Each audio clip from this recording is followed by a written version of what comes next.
Hi everybody and welcome to the Ji.hlava Festival studio, where our guest right now is director Ken Rischard, who made the film Glimmer, which is being shown here at Ji.hlava. Ken, what was your main motivation in making Glimmer? My main motivation was that I grew up in that area, and since I was a child I was driving past these buildings, and also due to my upbringing I was also in contact with all these people who used to work in the steel industry, and got there are a lot of stories told, and also sometimes like legends and little children's stories, why the sky turns reddish during night and stuff like that. And then they told us, yeah, you know, it's when Santa Claus baking cookies. And so I was always a bit fascinated of that era. And that was my main motivation, to dig a bit deeper, get to know these people, because I found that I probably romanticized a lot about it, and I wanted to know what their opinion was. I must say Luxembourg is not a country that I would associate with heavy industry immediately. Has there been a lot of heavy industry in the country? Oh yeah. During the first half of the 20th century, we had a lot of steel industry. We also had some clever engineers who developed some ways of making steel better, and the patents were sold worldwide. And then during the 70s, we had a huge, or like everyone worldwide, we had like a huge oil crisis, and due to that, they had to shift from the big industry to the financing sector, as we know today. And what, for you, was the visual appeal of these old factories? The visual appeal is that it's, first of all, it's gigantic. If you roam around these factories, it's just so hard to grasp this enormous buildings, and also the decay. I like this combination of beginning 20th century architecture and the decay, which was also propelled by Mother Nature, and you can see a lot of infrastructure getting eaten up by nature. And also one of the appeal was, one of the appeal was just the functionality is something which was back then very important, and they didn't think about aesthetics at all. But I found something beautiful in this functionality, in this pureness. And typically, are these buildings just standing there empty? Are they being knocked down, redeveloped? What's happening with these old factories? Most of them are being torn down now.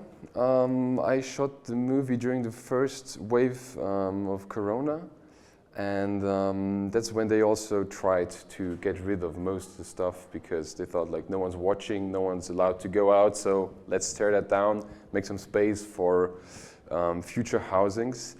But some of them are being reused. There's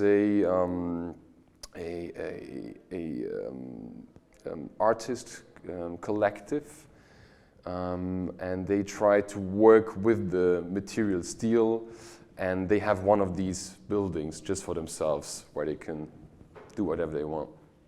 What about the construction of the film? My impression was that it went from kind of abstract to very abstract, more to the concrete. That's absolutely right, yeah. That was the idea behind it, to show something very abstract in the beginning, so that the audience doesn't know what they're seeing. It might be an aerial shot, it might be something very up close. So we also wanted to reflect that in the music. We also wanted to reflect that by just like showing some fragments from the interviews, so that you, at the beginning, you don't have really clue what's going on, and then it goes wider. And well, I don't want to give away any spoilers, but it is quite a moment when we see the first person in the film. Who were the people that you interviewed? These were former steel workers. The oldest one was the one we see in the last picture. It's like 94 years old. And like the youngest one was one of these artists who founded the art collective. So it was a bit a mixture of everything. Yeah. And for the older ones, especially ones who maybe are still of working age, who are no longer working in industry, how do they view what has happened and the change, this huge change? Well, they say that the times when they were still working, like this manual labor, was in a way very hard but very satisfying, because at the end of the day you had a product in your hands, and today's work is all about sitting at an office and juggling with numbers and figures, and at the end of the day you don't really have that something, you don't have really something in your hands. And do they also feel some kind of loss of community with the closure of these factories? Yeah, totally, because around these factories they built cities where all the workers were living, and it was like very togetherness they felt in these cities. And tell us about the sound design of the film. How closely were you involved with that?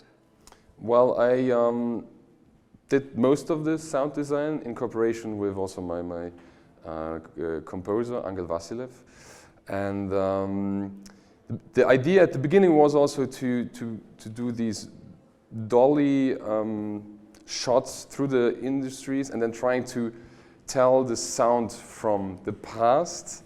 But at the end, we kind of focus more on the people's stories and the people itself.